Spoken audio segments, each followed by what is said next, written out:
मंडळी, स्वागत आहे तुम्हा सर्वांचं पुन्हा एकदा आपल्या नवीन ब्लॉगमध्ये. तर सगळ्यांनी उरकलं पटापटा आणि निघालो, कारण की आज होती नवीन गाडीची डिलेवरी डेट. बऱ्याच दिवस झाले व्लॉग टाकायला जमलं नाही, कारण की दत्त जयंतीनिमित्त गुरुचरित्र पारायणाचा सप्ताह चालू होता. पण जस्ट सप्ताह संपला आणि गाडीची डिलेवरी डेट होती. खरं तर दत्त जयंतीच्या दिवशीच चाललं होतं आमचं, पण काही शक्य झालं नाही. त्याच्यामुळं आता आम्ही जस्ट सप्ताह संपला आहे ना, आम्ही आता निघालो. जरा रस्त्याला जास्त ट्रॅफिक होतं, त्याच्यामुळे एक्सप्रेस वेने जायचा निर्णय घेतला, कारण की गाडीची डिलेवरी ही बावधन म्हणजे पुण्यात होती. फायनली पोहोचत आलेलो, पण थोडंसं इथं पण ट्रॅफिक होतं. आणि आता आपल्याला गाडी ठेवण्यासाठी गणपती बाप्पाची आणि मस्त अशी मूर्ती घ्यायची होती. त्याच्यामुळं आता आम्ही निघालो आहे मूर्ती घ्यायला. तर फायनली शॉपमध्ये आलो. खूप वेळानंतर म्हणजे कोणती मूर्ती घ्यावी हे कळत नव्हतं, पण असं मग ठरवलं की नाही का, जी पाहता क्षणी डोळ्यांना आवडेल अशी मूर्ती घ्यायचं ठरवलं. आणि फायनली सगळ्यांची पसंती शेवटी एक झाली. आणि बघा, मस्तपैकी मी गणपती बाप्पाची मूर्ती घेतली आहे. कशी वाटली नक्की कॉमेंट करून सांगा. म्हणजे अजून कोणती मूर्ती घ्यायची असं काही डोक्यात नव्हतं, पण नाही का, जस्ट जे आवडेल ते घ्यायचं आणि आम्ही ठरवलं नाही घ्यायचं म्हणून. तर खाली आहे ना, लहान मुलांचे पोस्टर्स होते. पाहुणा आणि कारभारी गंभीर चर्चा त्यावर करताना दिसले. त्यामुळं म्हटलं चला, तुम्हाला काय घ्यायचं ते घ्या. आणि मग शेवटी मूर्ती घेतली आणि आम्ही निघालो आहे शोरूमला जाण्यासाठी. तर फायनली पेढे, मूर्ती आणि हार घेऊन आम्ही शोरूमला पोहोचलेलो आहोत. तर कारभाऱ्यांची मित्रमंडळी, भाऊजींची मित्रमंडळी बरीच जण ऑलमोस्ट पोहोचलेली.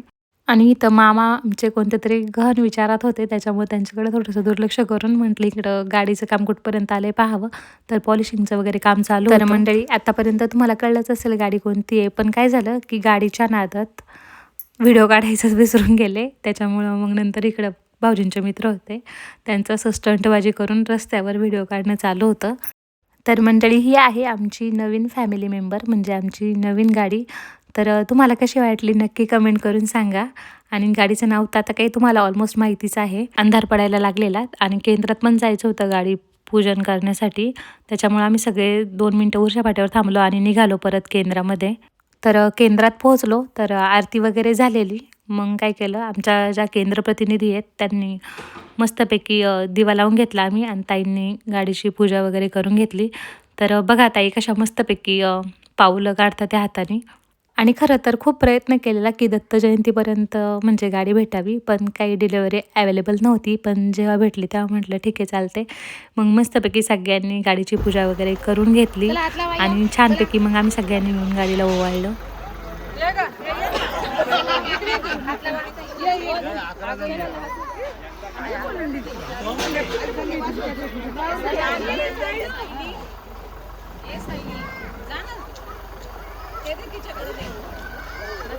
तर जशी आमची केंद्रातली पूजा वगैरे झाली तसं आम्ही सगळे घरी निघालो, कारण की घरी भाऊजी वाट पाहत होते. कारण की आज संकष्टी चतुर्थी होती आणि गणपती बाप्पाची आरती पण घ्यायची होती. त्याच्यामुळे मग सगळेजण आधी मंदिरात आले, गणपती बाप्पाची सगळ्यांनी मिळून आरती घेतली आणि त्याच्यानंतर ठरवलं की घरी जाऊन सगळ्यांनी गाडी पूजन करायची, कारण की डायरेक्ट शोरूममधून डायरेक्ट केंद्रात गेलेलो, घरी आलो नव्हतं. मग सगळ्या आईतल्या बायकांना बोलवलं आणि मस्तपैकी गाडी वगैरे त्याच्यानंतर मस्तपैकी फटाके वगैरे वाजवले, सगळ्यांना पेढे वगैरे दिले. तर मंडळी, चला पटकन कमेंट करून सांगा तुम्हाला आजचा आपला हा व्लॉग कसा वाटला. आवडला असेल तर प्लीज लाईक करा, शेअर करा. नवीन